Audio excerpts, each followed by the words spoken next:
The reality is প্রয়োজন আর প্রিয়জন এর তফাৎ করতে না পারা।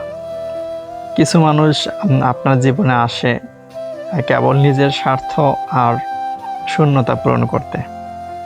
আপনি যখন সরল মনে তাদের অভিনয়কে ভালোবাসা ভেবে বসেন, স্বার্থ ফুরিয়ে গেলে তারা এমনভাবে অচেনা হয়ে যায় যেন কোনো দিন পরিচয় ছিল না।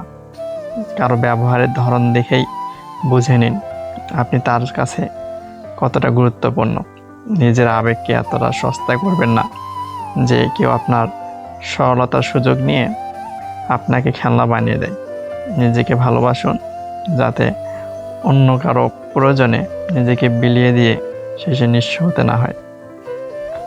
কারণ হচ্ছে যে আপনার মনের মাঝে তাদের প্রতি অজান্তেই ভালোবাসার অধিকার বোধ থেকে হয়তোবা 16 আনার অধিকার খাটাতে গিয়ে 4 আনারও দাম পান না, মানে আর কি আমি দাম পাই না।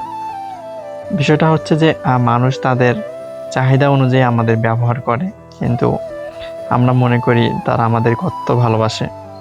তারা তাদের প্রয়োজনে আমাদের ডাকে, প্রয়োজন শেষ হলে আপনাকে চিনবেও না অনেকে।